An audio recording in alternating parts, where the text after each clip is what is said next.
வாசிங்க 2 ராஜாக்களுடைய புஸ்தகம் 25வது அதிகாரம் அதனுடைய 13வது வசனத்தை. யாவாவுடைய ஆலயத்திலிருந்த வெண்கல தூண்களையும் அதிலிருந்த ஆதாரங்களையும் யாவாவுடைய ஆலயத்திலிருந்த வெண்கல கடல் தொட்டியையும் கல்தேயர் உடைத்து போட்டு அவைகளின் வெண்கலத்தை பாபிலோனுக்கு எடுத்துக்கொண்டு போனார்கள். பாருங்க, தேவனுக்குரியவற்றெல்லாம் இப்ப எங்க கொண்டு போயாச்சு? பாபிலோனுக்கு கொண்டு போயாச்சு. இப்ப பாபிலோன்ல எல்லாமே இருக்கு இல்லையா? நான் சொல்றது இவங்க எல்லாம் போறதுக்கு முன்னாடி பாபிலோன்ல எல்லாமே இருக்கு. தானியேலுடைய புஸ்தகம் 5வது அதிகாரம் 23, 25 வசனங்களை வாசிங்க. பரலோகத்தின் ஆண்டவருக்கு விரோதமாக உம்மை உயர்த்தினீர், அவருடைய ஆலயத்தின் பாத்திரங்களை உமக்கு முன்பாக கொண்டு வந்தார்கள். நீரும் உம்முடைய பிரபுக்களும் உம்முடைய மனைவிகளும் உம்முடைய வைப்பாட்டிகளும் அவைகளில் திராட்சரசம் குடித்தீர்கள். இதுவுமன்றி தம்முடைய கையில் உமது சுவாசத்தை வைத்திருக்கிறவரும் உமது வழிகளுக்கு எல்லா அதிகாரியும் ஆகிய தேவனை நீர் மகிமைப்படுத்தாமல் காணாமலும் கேளாமலும் உணராமலும் இருக்கிற வெள்ளியும் பொன்னும் வெண்கலமும் இரும்பும் மரமும் கல்லும் ஆகிய தேவர்களை புகழ்ந்தீர்.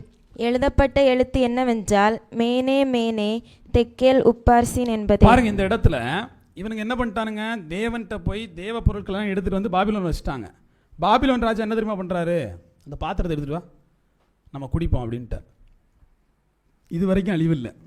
தேவன் பொருளை எப்பொழுது நீங்கள் பாத்திரம் இல்லாமல் அதை பயன்படுத்துகிறீர்களோ, இல்லை தேவனுக்குரியவற்றை எப்போ நீங்கள் வஞ்சிக்கிறீங்களோ அதோட முடிஞ்சு போச்சு. பாபிலோன் ராஜ்யம் அதோட முடிஞ்சு போச்சு. அவன் பண்ண தப்பு என்ன தெரியுமா? எருசலேமில் போய் திருடிட்டு வந்த பொருளெல்லாம் இருந்துச்சு, அது பாட்டுக்கு இருந்திருக்கும். அதை எடுத்து உபயோகப்படுத்த ஆரம்பித்தான். உனக்கு கொடுத்தது கொள்ளையடிக்க மட்டும்தான்.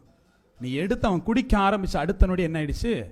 முடிஞ்சு போச்சு. அவனுடைய ராஜ்யம் முடிஞ்சு போச்சு. மேனே மேனே முடிச்சு விட்டார். ஒரு கை வந்து எழுதிச்சு. இப்போ நீங்கள் ஒன்று புரிஞ்சுக்கணும், தேவனுக்குரியவற்றை நீங்கள் வஞ்சித்து வைத்தீங்கன்னா அதனால் உங்களுக்கு என்ன உண்டு? கண்டிப்பாக மரணமும் சாபமும் உண்டு.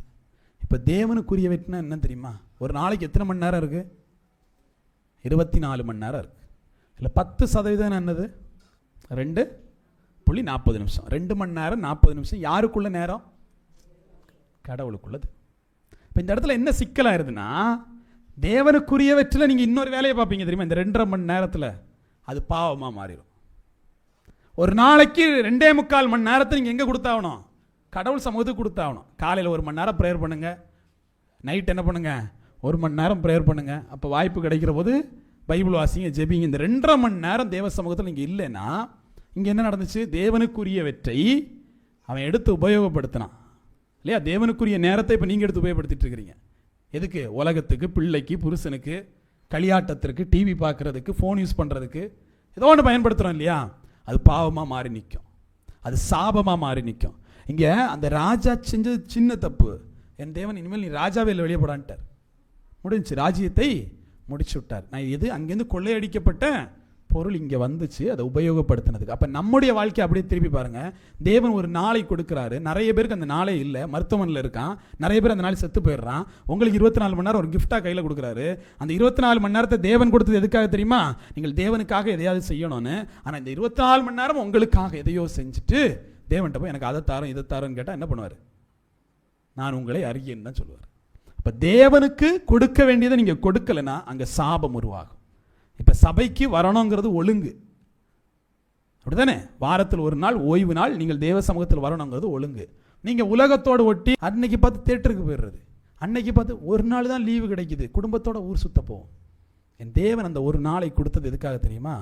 தேவனை மகிமைப்படுத்த. அன்னைக்கு தான் இல்லாத கல்யாண வீடெல்லாம் வரும். வரவே மாட்டேன்னு இப்படி நின்றணும்.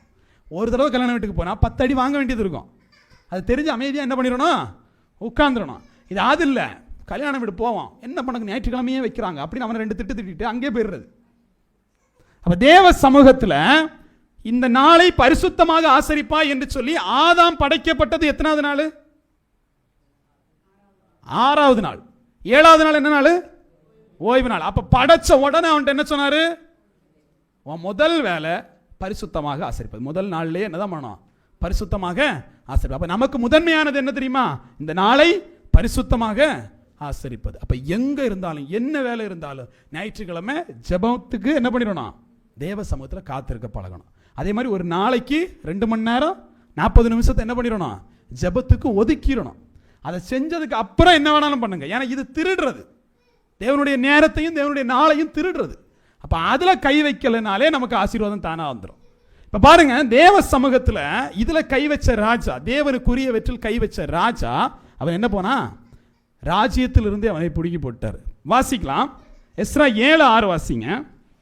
இந்த எஸ்ரா இஸ்ரவேலின் தேவனாகிய யாவா அருளிய மோசேயின் நியாயப்பிரமாணத்திலே தேறின வேதபாரகனாய் இருந்தான்.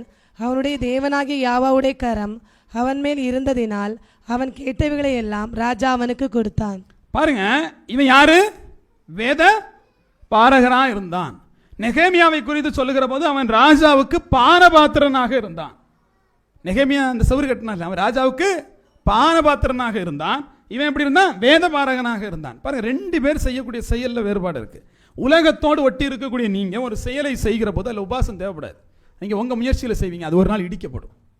ஆனால் வேதத்தோடு ஒன்றி இருக்கக்கூடிய நீங்கள் எப்படிதான் உபவாசித்து ஜெபித்து தான் ஒரு விஷயத்தை செய்வீங்க, அது நிலைத்து இருக்கும். அப்போ இன்னைக்கு நான் முடிவு பண்ண வேண்டியது, நான் வேதத்தை சார்ந்து நிற்கிறேனா இல்லைன்னா என்ன பண்ணுறேன், உலகத்தை சார்ந்து நிற்கிறேனா.